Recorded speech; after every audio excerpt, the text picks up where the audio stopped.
Hi everyone, Ben Rad here, aka the Mysteries of when I'm doing my production, that is. And today is going to be the first tutorial in a series of tutorials where I will be essentially creating a brand new track from scratch. So I'm going to let you guys follow that journey. So this is the first part of the tutorial. In the series, I am going to show you most of the aspects that I create in Logic. I will be leaving some parts essentially a bit of a mystery so that you guys can try and create your own bits and bobs around it. If you really do want to find out how I've created certain parts of the song, do feel free to ask in the comments section, and I will see if I can throw that into the tutorial sessions as well later in the line. So let's get cracking. First part of the tutorial, we're going to be working with our main riff, and I'm essentially going to show you how I'm going to create a nice trancey synth sound based on a riff that I've got together right here. So I'll play the riff for you right now.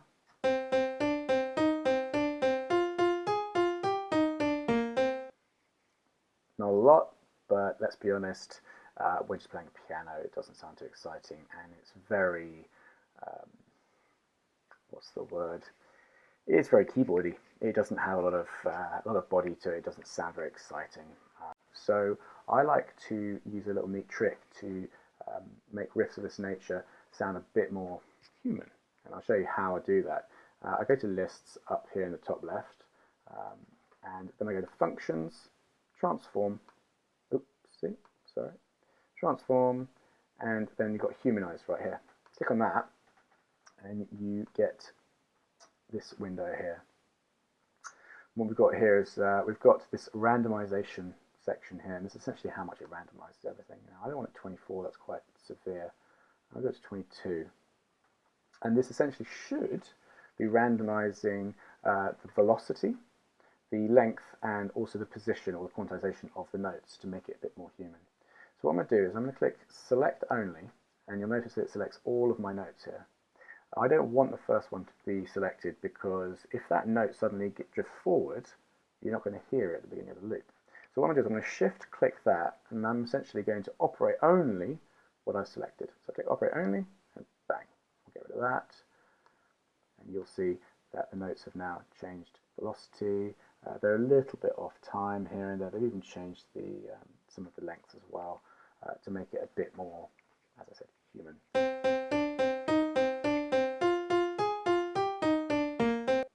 Subtle, but I think it already sounds a little bit more real.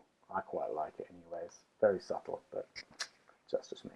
So we're going to get down to creating the sound, and we're going to be using the ES2, which is the Logic's native synthesizer. I really like it.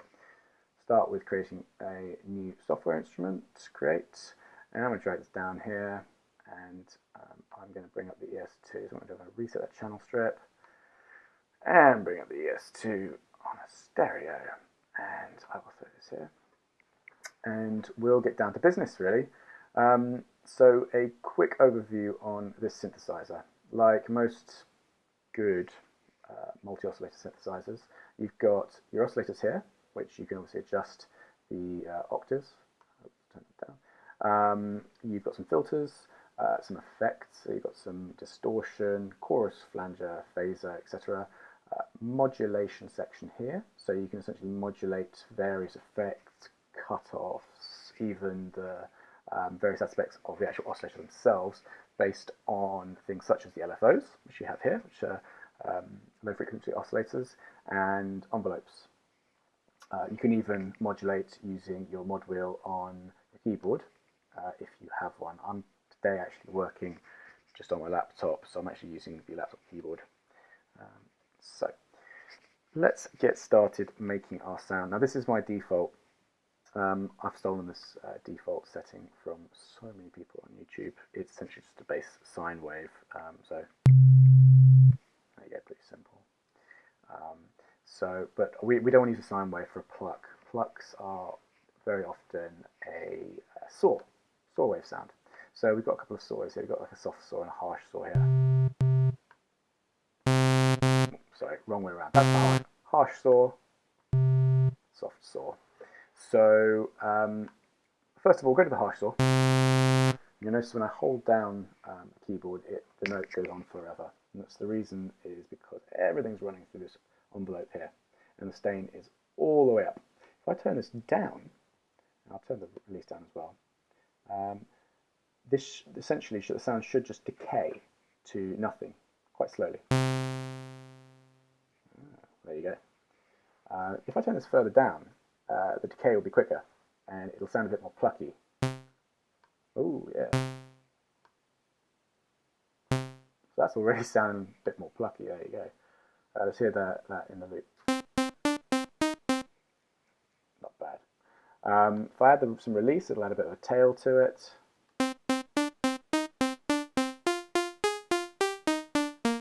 And adjust the attack as well, just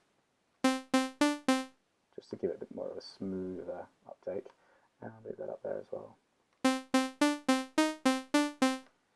It's already sounding really plucky, I like that, but it's just a standard saw wave, it's not too adventurous. So I'm going to use some of the mini oscillators you've got here. Now if I click Control, click here, I get a whole bunch of oscillators coming up here, which are essentially similar to Massive. You have different sounding saws, etc., etc. I mean, you've got, I don't know what the mean one is.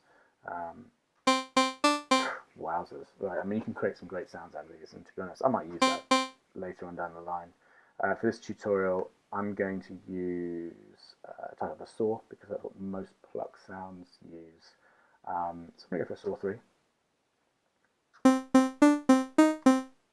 That's pretty cool. It's got a lot of low frequencies and body to it. I like it. Okay.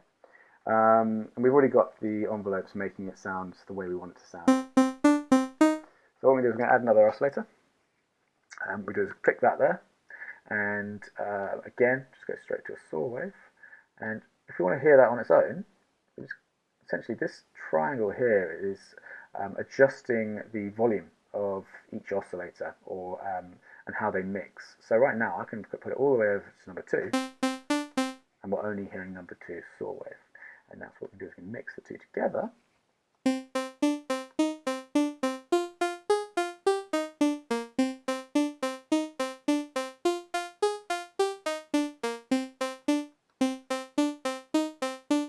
That's all right, not bad, not bad. Now again, you know, I could mess around with any number of different oscillators here to make some crazy sounds. There you go. But that's not too plucky. Plucks are generally saw waves, so there you go. That's not bad. I quite like that. And the final touch, I'm going to open up this oscillator 3 as well. Final touch. Now for these types of very rhythmic sounding riffs, especially in electronic music, in my opinion dubstep as well, most so, where the drums are relatively simple and you need a bit more rhythm inside the sound. If you've got a rhythmic sounding synth of this nature, you can really use this to your advantage, and you can go on the noise.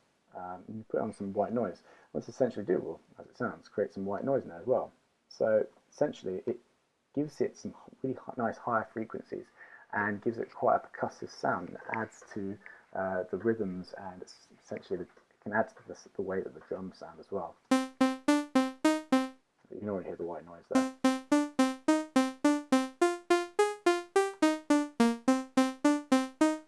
Okay, I quite like that. Okay, so that's our 3 oscillators done, and I'm going to leave it at that for now. It's sounding better, but it's still sounding quite tinny. So what we're going to do is we're going to move on to the filters. That's usually the next step, and it kind of works in a flow. So you start here and you move from left to right.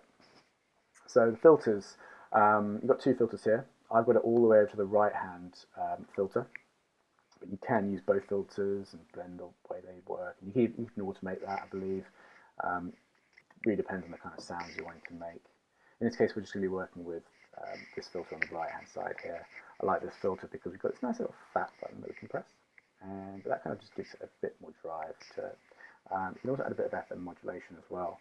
And this kind of, if you don't know about FM modulation, I advise you watch some other tutorials on YouTube. I'm not going to go into it here, but it adds a bit of grit to it. And again, you can, with any filters, you can add some resonance. And you know what? I quite like that. It adds to the high-end crunch. So I'm going to add a bit there, that's fine. Leave it there for now. And most importantly, we've got the cutoff. If you don't know what this is, essentially, when I turn this knob around, so far it's all the way up to the right, which means it's letting in the entire range of frequencies.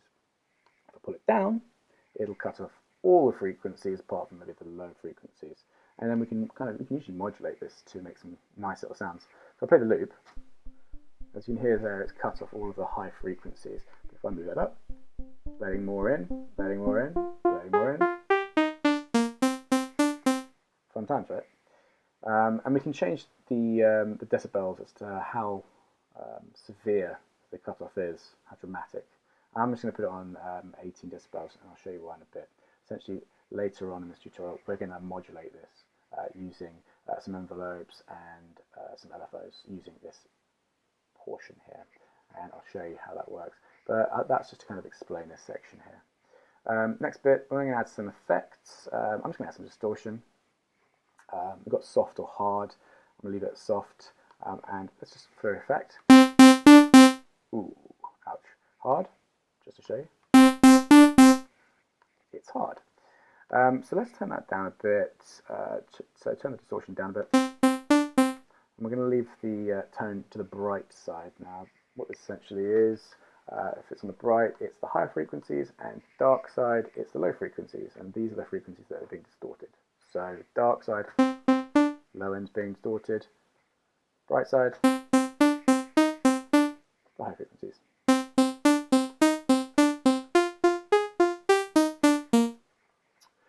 So hopefully that explains it all. I'm going to leave it at that for now. In some later tutorials we might go into some chorus and flanger and phaser, etc. Only thing I'm going to add here is some sine level, which essentially throws a sine wave underneath everything and gives it a bit more body. Let's throw it all the way up for effect. You'll see there it's adding a really nice sine wave underneath everything, giving it some real punch. I don't want so much though.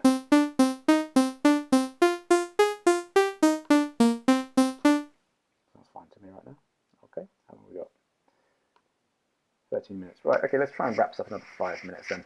Okay, so what we're going to start off by doing is we're going to play around the cutoff, as I said. So what we're going to do is we're going to go to cutoff 1 up the top here, and this is essentially the aspect of the synth that we're going to be affecting, and we're going to be affecting it using envelope 2. So what we're doing is we're essentially cutting off the filters on oscillators 1 and 2 using envelope 2. So whatever envelope 2 is doing, the cutoff is going to follow that. So in this case, it's going to have a high attack. The decay is going to be quite slow, but then go down to nothing with a long release, which is not how a pluck sounds. So for effect, turn this all down and see what happens. Whoopsie. So what we're going to do, so we haven't changed the cutoff yet. So what we're going to do is we're going to turn this down to nothing. So essentially, what we'll hear is similar to what we've heard with the envelope. The cutoff is just going to come in straight away, really short, and it's going to only come out bring the lower frequencies in. There you go. Turn this up with K.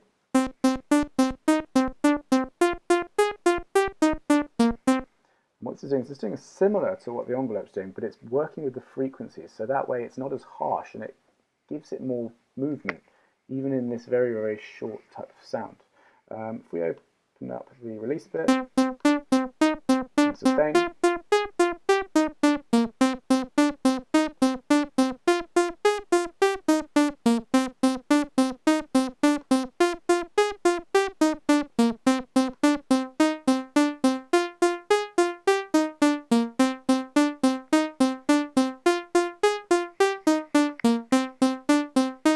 cool.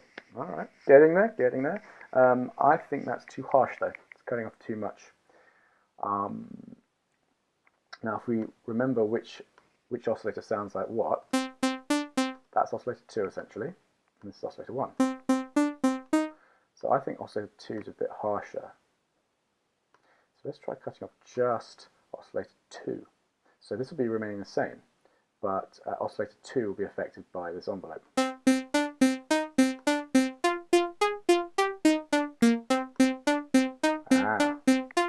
Much better. It's leaving this in, so it's leaving the lower or the less harsh frequencies.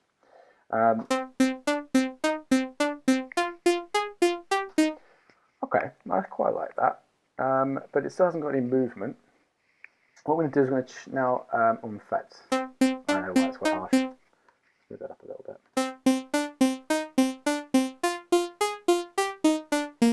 That's better. What we're doing here is we're making sure that the cutoff only goes down as far as here.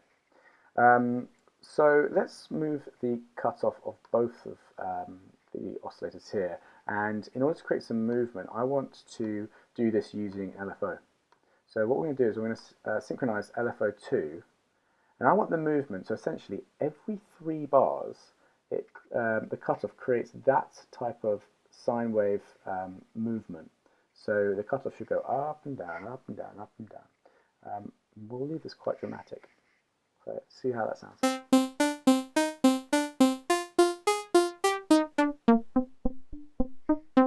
And as you can see, once it hits 3 bars, the cutoff starts going down and the high frequencies start to get lost. It's quite dramatic, so I'm going to turn that down.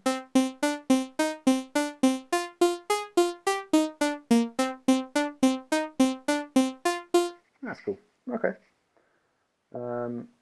Final thing, and sorry if I'm rushing through this, time constraints. Final thing I like to do as well, I just do this all the time to be honest, especially with these types of higher frequency synths. You probably won't even notice the difference, but it's the way I do it. What we're doing here is we're actually affecting the cutoff of both these oscillators based on the position of the notes on the keyboard.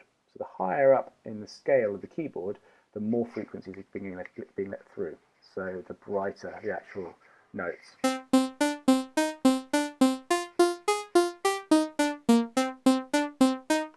17 notes. Okay. I think that's good for now with the synth. It's still sounding a little empty though. So what we're going to do is we're going to start adding some effects now. So what I'm going to do is I'm going to just save the setting as. I'm going to go to Pluck, Dead Mouse Trance Pluck. I'm going to do this, just going to call it Trance Pluck to be honest. And we'll close it off. And what we're going to do is we're going to add some effects to give it some atmosphere. Now I'm going to add some effects through some sends. Now what this does is essentially, instead of affecting the entire sound, what a send does is it just gives you an effect which is left underneath the dry sound that you've just created or is in your sample or what have you. And you can adjust the volume of the effect, so you can. It's really good for helping to mix in the effects that you're using. Plus, it really helps if you're using the same effect across a lot of different instruments. Let's just start with bus 11. Why not? Okay, bus 11. Here we go. So we've now got an auxiliary here. I'm going to call this a reverb. Add some reverb to it. And right here, we are going to add reverb, and I'm going to use the Space Designer, which is a beautiful, beautiful reverb tool.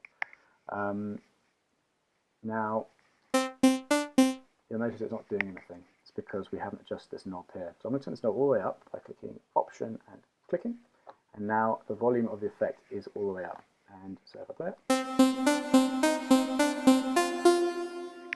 there's a lot of effect there. So if I turn this down,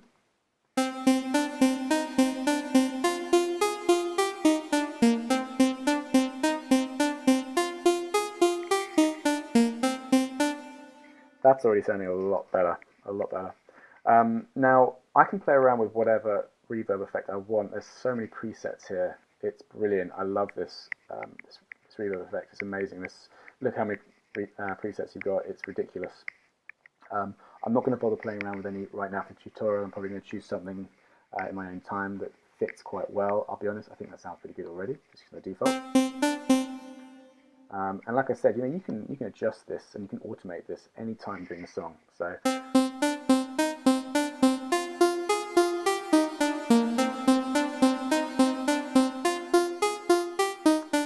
So you can actually use that to build a transition or something. Put the reverb up and then down again, and then it drops. It'd be great. So final insert, send that we're going to do is I'm going to do bus 12. I'm going to put a delay on there. I have no idea why that's there either. That's very random. So, but we will just work with it. We will go to delay designer here. And I'm going to close this one here. I'm going to concentrate on delay. Delay designer is very similar to space designer. Very cool tool. Again, so many presets. It's unreal. You can play around with all the knobs and whistles if you want, but the presets are great. Really, really great. So let's throw that all the way up, and let's put on I want to do a filtered delay. So simple filtered. High pass delay. This is actually going to be changing the high frequencies in a similar way to the cutoffs in the synth, but for the delays. So a lot going on there, so I'll turn that down.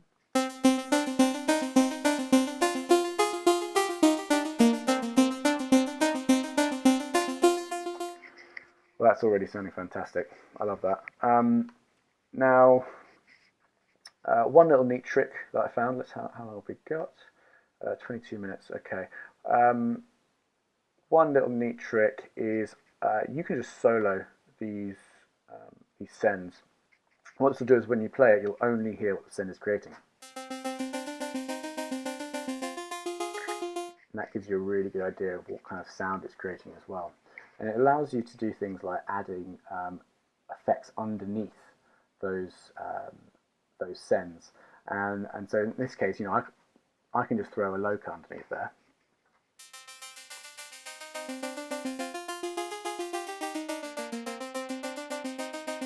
So what I'm doing is I'm basically creating, making the delay a little less body, so it's not taking so much away from the actual main riff.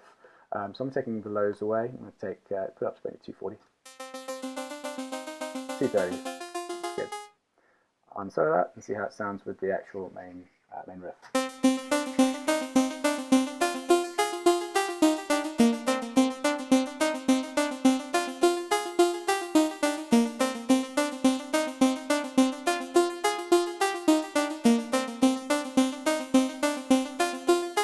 Okay, and there we have it. I think that's sounding pretty good so far. So that's a trancey, plucky synth that I've created for my riff, and that's what we're going to work with. So I think next tutorial we're going to throw some drums in there, just go straight into it really, and so we'll take it from there really. So I hope you enjoyed that. I hope you have learned something from it. I'm going to go into some more depth for the ES2 and some other tutorials, but for now, I think that's pretty cool. Yeah, I will see you in the second tutorial. I've been Ben Rad, aka The Mysteries of, and yeah, see you in part 2. Ta-ra.